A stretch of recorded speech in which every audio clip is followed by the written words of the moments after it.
We're going to get started. So my name is Crystal Hooper, and I am your NJALA moderator for today's event, which is Change in Your Brain, presented by Lynn Hoffman, Deputy Director at Somerset County Library System of New Jersey. And while we get underway, just please make sure to stay muted while Lynn is presenting, and you can type any questions you have into the chat. Lynn and I are going to watch that, and we'll answer them as they come up. So for now, I'm going to turn the room over to Lynn, and please enjoy. Wonderful. Thank you, Crystal. As Crystal said, I am Lynn Hoffman. I am the Deputy Director at the Somerset County Library System of New Jersey. I am a brain nerd. I say that if neuroscience had really started to be a thing by the time I was an undergraduate in college, I might have taken a very different path in life. But lucky for you all, I work in libraries and I'm interested in stuff about our brains and how, as we learn new things about how they work, how we can make use of that to hopefully make our lives better. Yeah, that's me. We all handle change differently, which is determined by how your brain works. And we're going to talk today about a model called SCARF, that hopefully will help you understand the things that make change hard for you and for other people. The first thing that we all need to kind of stipulate to assume that this is true is that change is fundamentally an emotional process. Change always brings with it the threat of something going away or something new coming in that we're unfamiliar with. And the emotion that usually comes with that is fear. Where's my fear slide? There we go. Fear is one of the hardest kind of processes that happens in your brain to overcome with kind of sheer rational thought. And that's because of where fear sort of lives in your brain. So I've got my little old timey brain here. We're going to be talking today about two different parts of the brain. The first one is up front here. This is your frontal lobes, your cerebral cortex. That's the part of your brain that's good at executive decision making, at rationalizing, at putting things in context. It's executive function. It's the smart part of your brain. The other part we're going to talk about is this little guy right down here, sort of near the stem of your spine, your brain stem, and that is the amygdala. The amygdala is a gland that is often considered to be part of your limbic system, which is the reactive part of your brain. This part of the brain you might hear sometimes referred to as your lizard brain or your hind brain, and that's because it's the oldest part of the brain from an evolutionary standpoint. It's the first thing to develop in your brain, and creatures have amygdalas before they have most of the other parts of a brain. So fear lives in your amygdala. And depending on how intense that fear is, determines whether or not your cerebral cortex is going to be able to get a word in edgewise, essentially. So there's this constant back and forth that's happening. Your cerebral cortex is evaluating what's happening around you and bringing your knowledge and experience to provide context to whatever it is that's going on. At the same time, your amygdala is firing off and releasing all kinds of chemicals, neurochemicals into your system that get you ready to deal with something scary. So how does this usually work? If you are hiking in the woods and you see a bear, your physical safety is threatened.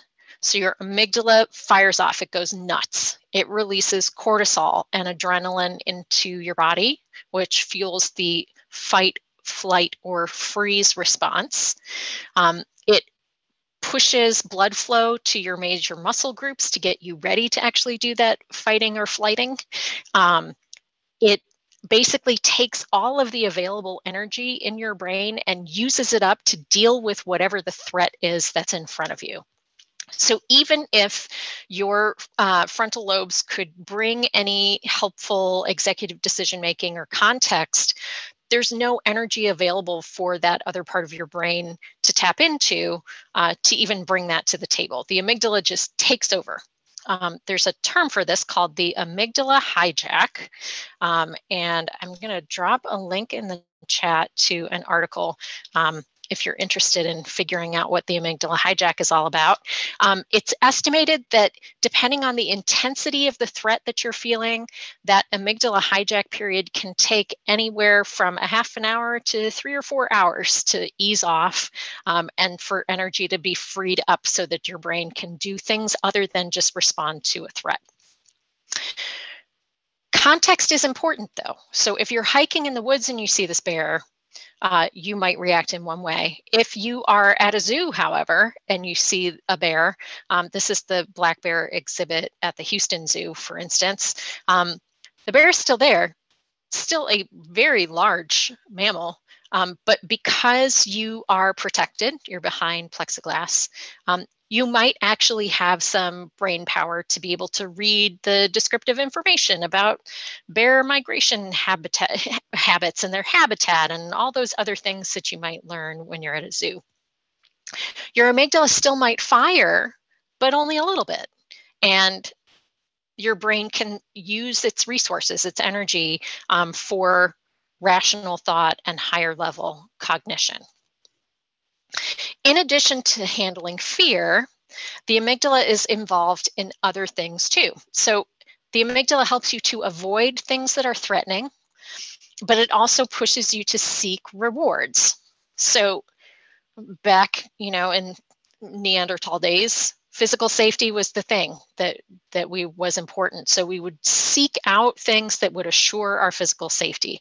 So let's say you're a lizard and you're attracted to warm and inaccessible places. So your amygdala is looking for those places, and when it finds them, it pushes the lizard to seek that out because that is rewarding, to be able to bask in the sun without the fear of a bear, coming to step on it or what have you.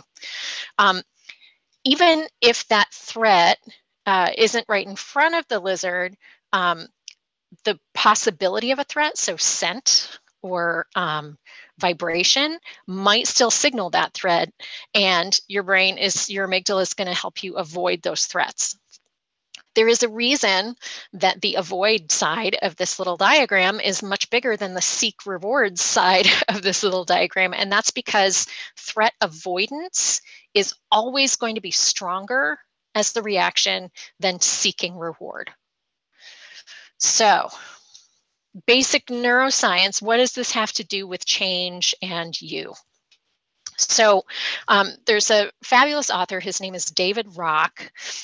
He wrote an article back in 2008 called A Brain-Based Model for Collaborating with and Influencing Others. He's also written a couple books. There's one called Your Brain at Work, which I find really interesting. But at any rate, he's a neuroscientist and has done a lot of thinking about how to leverage what we know about neuroscience to make us happier and more effective in our day-to-day lives. This article has stuck with me, and I will talk to anyone who will sit still long enough about it. And I feel like it really describes a lot of the kinds of situations that we get into now in modern life when we're not being threatened daily by bears and other predators. In this article, he argues a few things. The first thing is that the brain treats many social threats and rewards with the same intensity as physical threats and rewards. In other words, your amygdala is dumb, and it doesn't know the difference between something that is threatening your physical safety and something that is a social threat. It's still going to fire. It's still going to do all the things with neurotransmitters and hormones. It's still going to suck up all the energy in your brain. What that means, second, is that your ability to make decisions and solve problems, and especially to collaborate with other people, is generally reduced by a threat response and increased with a reward response. And then third, he's identified these 5 dimensions of modern interpersonal interaction that tend to be triggers for people. So these are the kinds of things that can trigger that threat response in people. And they are status, certainty, autonomy, relatedness, and fairness, which very helpfully spell out SCARF. And we're going to get into these in more detail. The general point, though, is that just like physical safety with the snake or you with the bear, your brain can be triggered by these 5 domains. Your amygdala pushes your cerebral cortex to find rewards in these 5 areas, and it also drives you to avoid threats in these 5 areas. And when it perceives that threat, your amygdala is going to go crazy and create a lot of those same fear reactions that you would get with physical threats. So the more you know about what those dimensions are and what's happening in your brain, the more context your cerebral cortex can provide when your amygdala is getting ready to shoot off, which can help to reduce the intensity of that reaction. So we're going to dive in and start exploring these domains in a little bit more depth. As we talk about each one, I'm guessing that it'll sound familiar, either because it reflects you or maybe someone who you know. So keep that in mind as we go. The other thing to know is I use examples here from the Harry Potter universe because among library workers, that's a pretty surefire thing that everyone is familiar with. Although I don't love it. So if you have suggestions for me of another sort of pop culture universe in which to put these examples, I would be happy for those suggestions. All right. Oh, I skipped some slides. Yeah, seeking rewards, avoiding threats to these things, the same as physical safety. Got it. The first of these 5 domains is status. Status is about rank and title, but in the library world, it's much more often about expertise and experience. So if you consider yourself to be an expert in something and you're easily threatened around status, things that might feel threatening to you are having to learn something completely new, which means your expertise sort of resets at 0. Or having someone else come into your orbit who has more expertise or experience than you, because that might make you feel like your expertise or your status is diminished. So the person who I've identified as being concerned about status from the Harry Potter universe, of course, is Dolores Umbridge. She is all status all the time. She wants the reward of being the interim headmaster at Hogwarts. But as in the Order of the Phoenix, when Harry and his pals start to challenge her status, her fear reaction is to protect that status as much as possible. And that's when she starts doubling down on the rules and hanging more tablets in the entryway of Hogwarts. Increasing status reward isn't a zero-sum game. So if you can find ways to for people to acknowledge status or to acknowledge other people's status, that's always a good thing. On the flip side, it can be really, really easy to accidentally threaten somebody else's status. Anything that challenges their knowledge, skills, or abilities can turn into a status threat.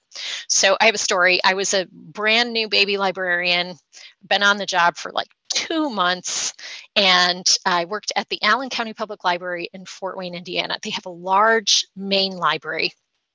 And so we often had groups of kids come in for tours. So we had like 3 4th grade classes from this one elementary school coming in for a tour. And with a group that big, we would divide them up among several staff members. So this was my first tour that I was sort of the lead person on, and I was all excited. And so I'm like, oh, we're so glad to have you here today. I'm Lynn. I'm a children's librarian here in the children's department. And here's Jennifer and Mike and their children's assistants. And we're going to take you on an awesome tour of the Children's Services Department. So it was great. The tour was fabulous.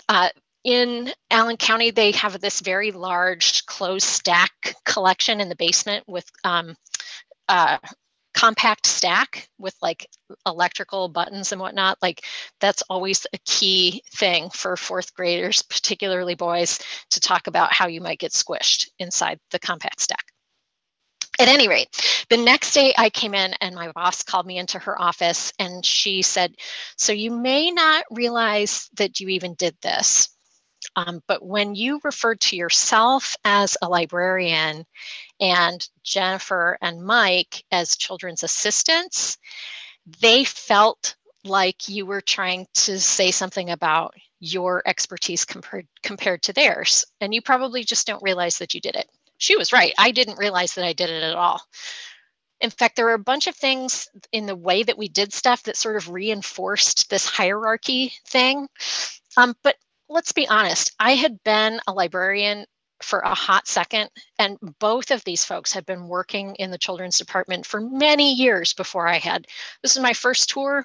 They had done this. They could do this in their sleep. And so for me to call that out, yeah, of course it was threatening to them, which is one of the reasons that I find it really important to refer to all of us as library workers, because you can have status and expertise whether you have that piece of paper with an MLS on it or not. And in fact, some of the most fabulous staff that I know don't have a library degree. Library workers are awesome, period. End of story. Status. It can be really easy to threaten.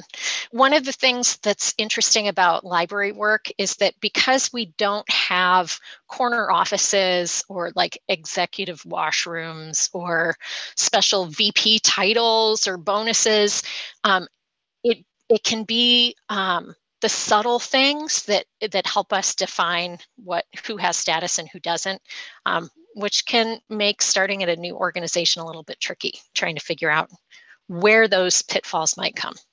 So that's status. Next up, certainty, predictability. In my experience, this is one of the areas that library workers tend to feel threatened in the most. And it's because our brains are really, really good at pattern recognition. So if we had to actually process all of the stimuli that are coming into our eyeballs and our ears and all the time, the amount of energy that would take for us to process would be insane.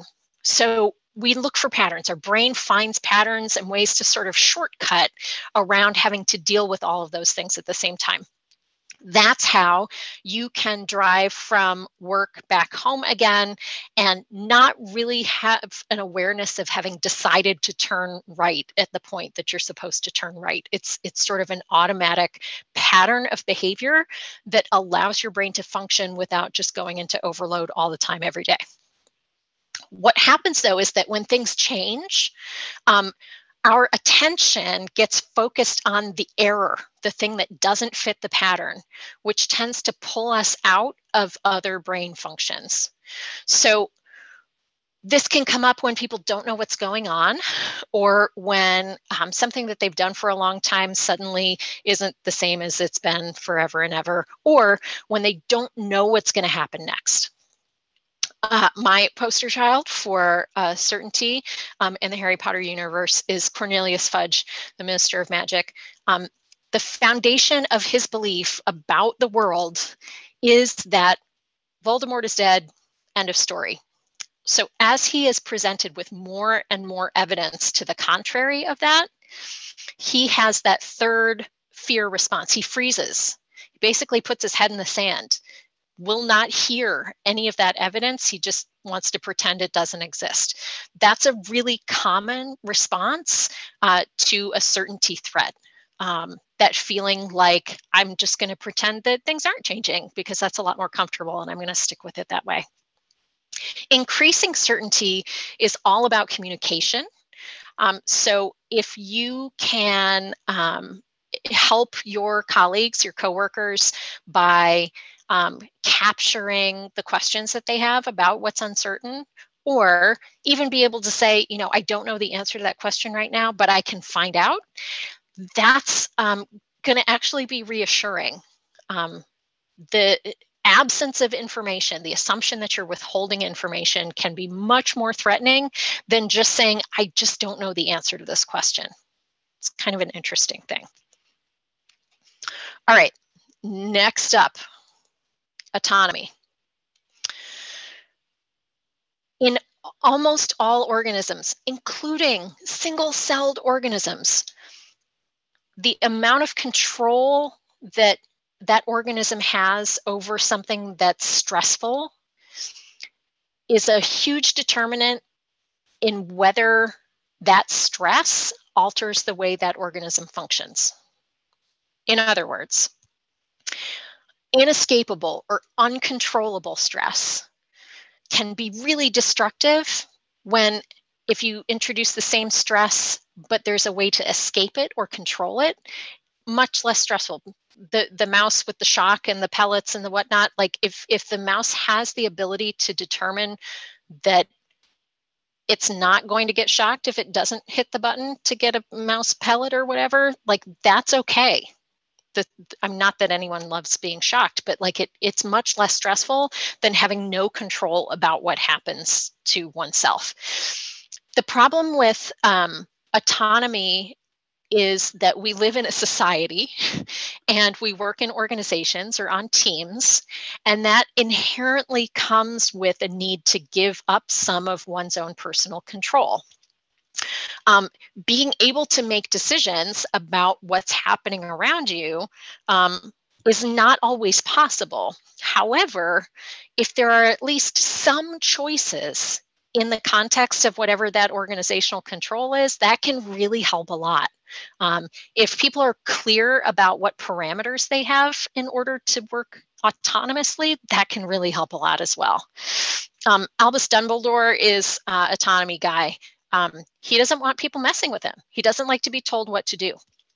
He wants to run Hogwarts the way that he runs Hogwarts. So when the Ministry of Magic puts Dolores Umbridge in place at Hogwarts, Dumbledore is all of a sudden under a microscope, which threatens his sense of autonomy. What's really interesting is that he's not into fight or flight mode, but he's usually a really empathetic guy. And the problem with his threat response around autonomy is that the brain energy that he would usually have to be able to notice that Harry is really suffering right now and really needs some attention and some help, it's just not there. He doesn't have the energy to give him, and so he just doesn't notice that Harry's having a tough time and really needs some input from him. So that can sometimes be how these things manifest. It's not that I feel threatened, so I'm going to lash out. It's not that I feel threatened, and so I'm going to put my head in the sand. It might be I feel threatened, and so I'm not good at having empathy for other people or compassion for other people. It's rough. All right. Relatedness. Relatedness is about belonging and acceptance. This is a very human thing. We are social creatures. We make connections with other people, and our brains are really good at determining or making a decision that someone is a friend or a foe, someone who is like us or not like us. Those things happen automatically in your brain because of the social nature of our interactions with each other. So work is social. And if you feel like you're on the outside of something, you're being kept out of a group, or if you feel threatened by an outsider, if some interloper is trying to bust into your related group, those kinds of things can trigger that threat response, and they actually break down your ability to build trust and to collaborate. So Ron, poor Ron, he is all about acceptance and relatedness. Anytime that Ron feels like he's on the outside of something, he lashes out. So when he thinks that Harry has put his own name in the Triwizard Cup thing, but he doesn't, and wasn't let in on that, like he feels like Harry is like not letting him in on the secret, he feels pushed to the outside, like that relatedness is being threatened, and he's feeling excluded, and he acts like a dummy. He's also really threatened by outsiders. So when Hermione goes to the dance in Goblet of Fire with Viktor Krum, Ron is really threatened by that because it could change his relationship with Hermione. And so again, because he's a teenage boy, he acts like a dummy. So that's relatedness. And then finally, fairness. Fairness is the other area that I find library workers tend to be more frequently triggered around. And that's partly because, especially in the public library world, that's what we do. We are all about fairness, access for everyone, democratic decision-making, justice, transparency is really important to us. And that's not surprising because unfairness not only triggers the part of the brain that's actually involved with disgust, but it erodes empathy for people who are seen to be unfair. And unfairness can equal arbitrariness. If you see decisions being made that don't make sense to you, and you don't know the reasons for those decisions, they can be perceived as unfair. You can see them as things that challenge your sense of fairness. This is also where Schadenfreude comes from, the thing where you feel kind of happy when someone else gets what's coming to them. That feeling of reward is a fairness thing. Like if there was something not fair before, and yeah. So Harry Potter is all about fairness. He seeks out fairness rewards, like just think about the liberation of Dobby the house elf. He also is very easily triggered around fairness, and that causes him to act in ways that are impulsive and that he doesn't think through. So in Goblet of Fire, there's the water challenge. He not only puts aside winning the challenge, because that doesn't matter to him, but he puts his own personal safety at risk to rescue Fleur's sister, because it's not fair if Fleur suffers or her sister suffers just because Fleur wasn't able to rescue her. So he has to swoop in and make that right to get justice for Fleur's sister, even though he almost dies himself. It's a very common Harry Potter theme, that justice and transparency. So what I'd like you to think about now is which domain you think you're the most sensitive to, particularly when it comes to handling change. Status, certainty, autonomy, relatedness, and fairness. And we actually have a poll that Crystal is going to pull up for us so you can choose which one you personally are most sensitive to in this poll.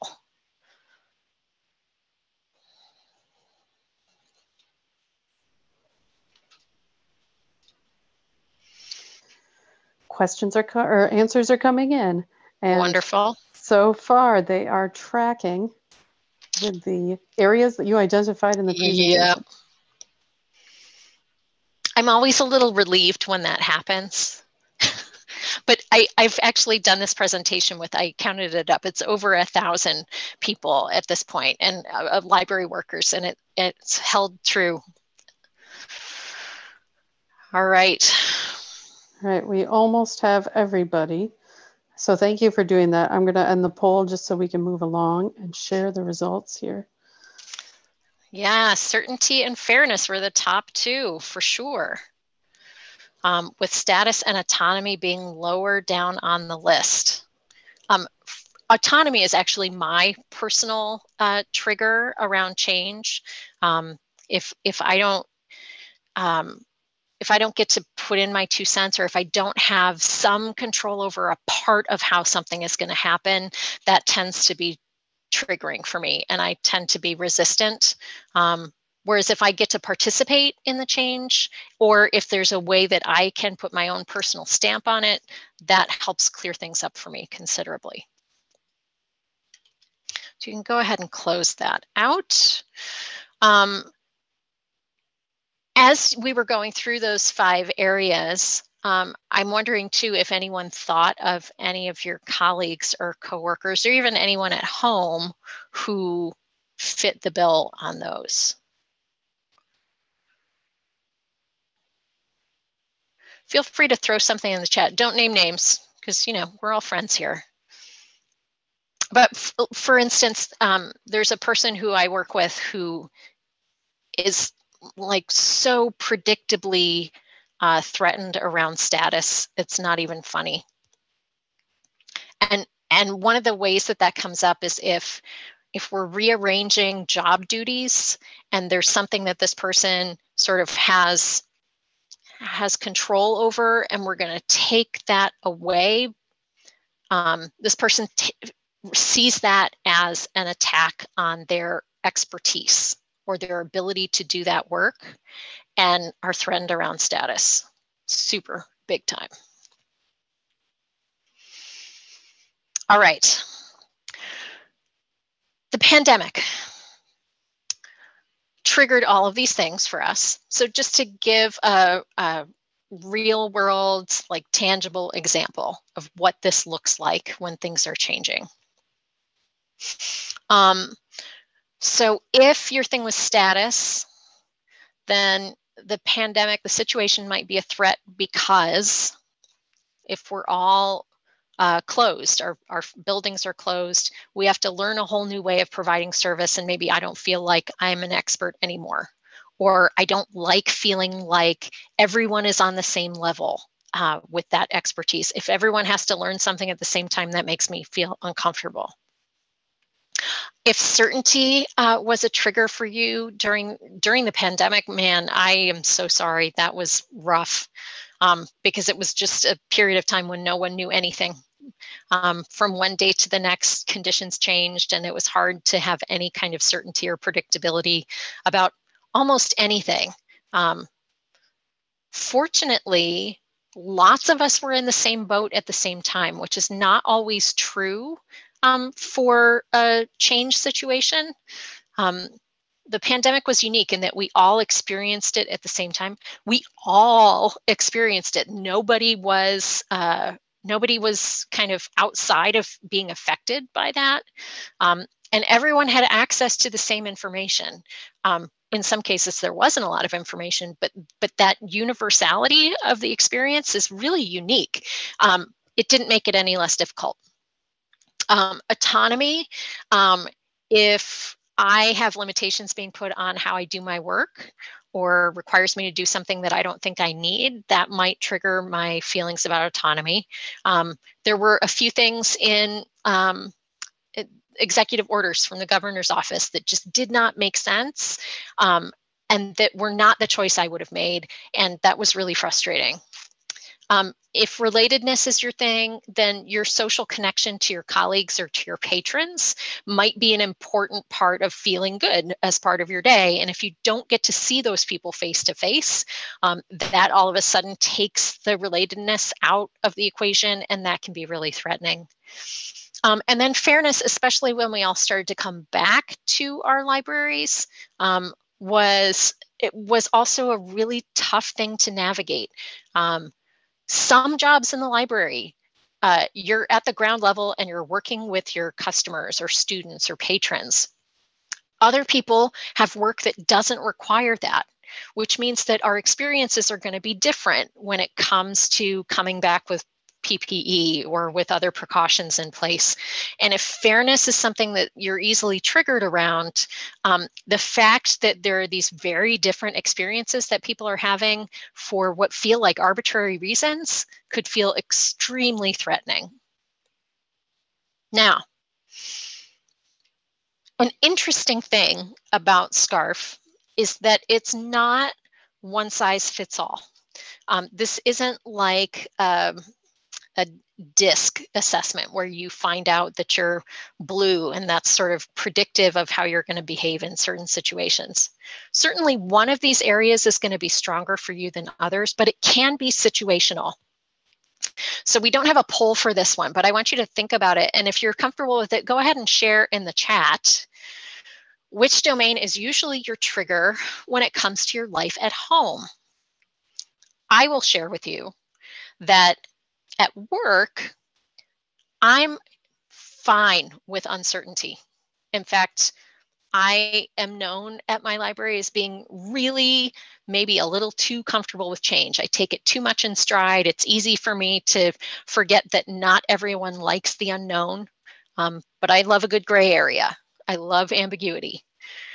At home, on the other hand, is a totally different story. Certainty is absolutely my trigger at home. My husband and I have a very predictable routine at our house. He is the cook in our family. And because of our schedules, he's always home by the time I get home from work. So we have kind of this set of meals that we both like, that are easy to prepare. And we have kind of the same thing on every day of the week. So it's Monday today. So I know what I'm going to eat when I get home from work tonight. There was a Monday when I was expecting to come home and have a spinach and couscous dish, which is what we will be eating tonight. It has feta cheese and lemon, and it's really tasty. I already sort of had the taste of that in my mouth when I walked in the door coming home. And I walked into the kitchen, and on the cutting board is a lime. And I was stopped in my tracks about that lime, because my brain was so in that mode of the regular spinach and couscous dish with quinoa and lemon and feta cheese, that the fact that there was a lime introduced into the equation made my brain freeze. It really did. It was hilarious looking back at it now, how perfect an example it was of a certainty threat causing the freeze reaction. But what I've come to realize is that one of the reasons I can be comfortable at work with uncertainty and with change is because I can rely on it at home. So the fact that I know what meal we're going to have for dinner tonight without having to ask any questions, and just knowing that that's what's going to be cooking when I come home, is brain power that I don't have to use at home, that I can instead invest at work into uncertainty. So what do you all think? Is there a trigger when it comes to your life at home that maybe is different from what it is at work, or is it the same? Feel free to put it in the chat.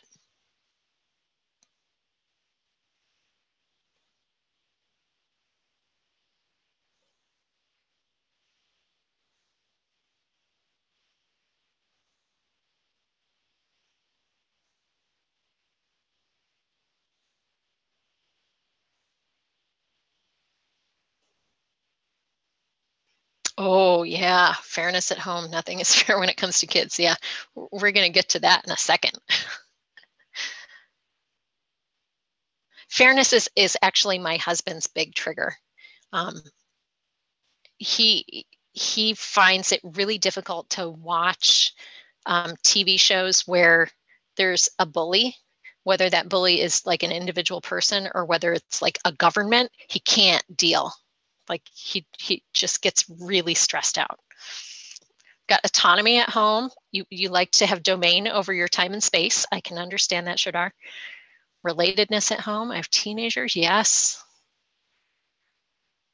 Awesome. All right. We're going to pivot to so what, right? So you know this maybe now about yourself or about your family or your friends or your colleagues. What do you do with that information? How do you make it work for you so that you handle change more easily or get past that initial threat response more quickly? It's all about communication. So I've got an example here about, let's say you've got someone whose status, their trigger is status. And it has to do with knowledge about something. So you know that she feels like she's an expert with a particular tool, and she really likes it when other people come to her for help on something. Let's say you want to learn more about that tool and develop your own expertise, which is a completely legitimate thing to do. If you just come in and say, I'm going to learn how to be an expert with that tool too, that person might react emotionally, even though there might be all kinds of rational reasons for you to become an expert. You like learning things. You want to be her backup. You want to help out your department or your branch or your work unit. as long as that reaction, that emotional reaction is going on, you're not going to get anywhere to get her help or to be able to communicate why it's important that you develop your expertise as well. Oops. So there are 4 questions that you can sort of ask to try to give yourself a workaround for what this reaction might be. The first thing is, what do you need to communicate to whom?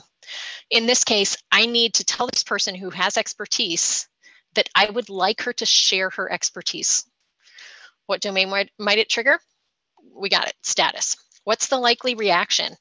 If you've worked with this person for a long time, you might be able to predict exactly what that reaction looks like. It could be that the person says, yeah, I'll totally share that with you, and then doesn't. It could be that when you sit down with them to have them show you how the tool works, that they just kind of breeze right through it and they think you should just pick it up and they don't have time for your questions. All kinds of things that might be how that reaction sort of shows itself. But the big question is, how can I head that reaction off at the pass? And you do that in the way that you communicate what you need in order to reassure her that her status is not under threat. Maybe you acknowledge it off the bat. You are such a fabulous expert on this tool. Do you think you could give me some tips or some help so that I can get better at it? You're not wanting to eclipse her expertise, and you acknowledge that that status is important, and that's the reason that you're coming to her. So one of the things that you can do, and I'm going to drop another link in the chat. I've got a little worksheet that I sometimes will get out and print and actually work through to help you think through each of the 5 domains. Think about what might be threatening about whatever it is that you have going on, whatever request you're going to make or change that you're working on, and try to figure out who is affected. Not that necessarily you're going to be able to change their response, but if you can give it some context up front before their amygdala has a chance to react, that can help. But if nothing else, if you are prepared for that emotional response and it doesn't come as a surprise to you, that's going to put you on much more firm footing in interacting with them. This approach actually can work at home as well. So let's say you've got a teen at home. One thing to be aware of is that kids and teens, their brains are in different points of development than adults are. The amygdala going nuts, like really, really strong. But teens, children and teens don't develop full executive function until they get into their early 20s. So your brain isn't fully cooked until you're in your early 20s for most people. So that means that they've got a trigger, like a sensitive trigger on their amygdala without having a lot to pull from that frontal cortex, which makes it super, super challenging. If you know what your child or your teen's trigger is, however, you can try to front load whatever it is that you're going to say with the rational part of the information to try to give yourself a chance at engaging that executive function first before the amygdala goes nuts. Now, I am saying this with completely no scientific evidence whatsoever, but I suspect that teens are disproportionately sensitive to autonomy and fairness. In other words, that's not fair, and you can't tell me what to do, right?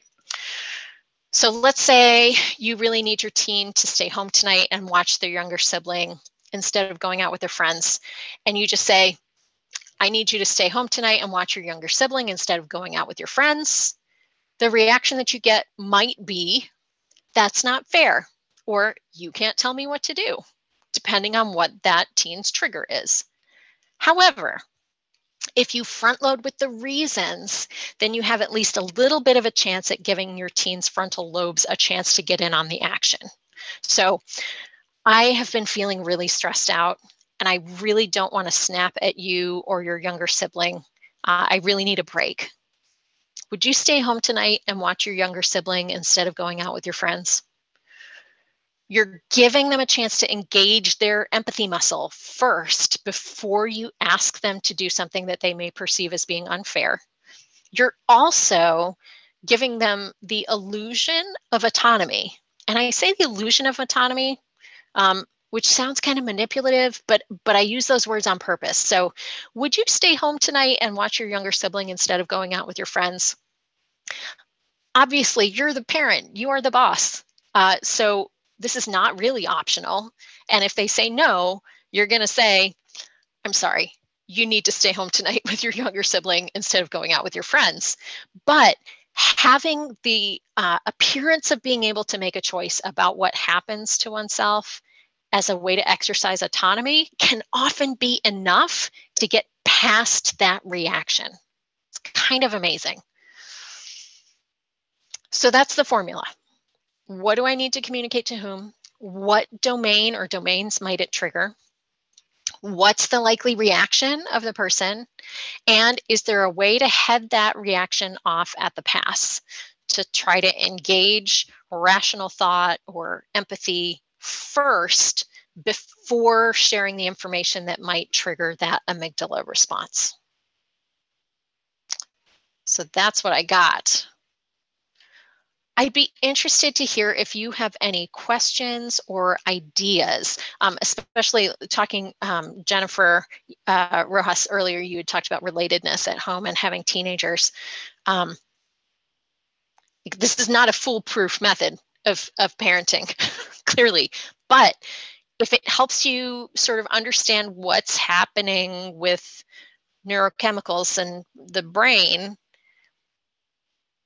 it might give you, it might allow you to react less stressfully or less emotionally than you would otherwise, for what that's worth.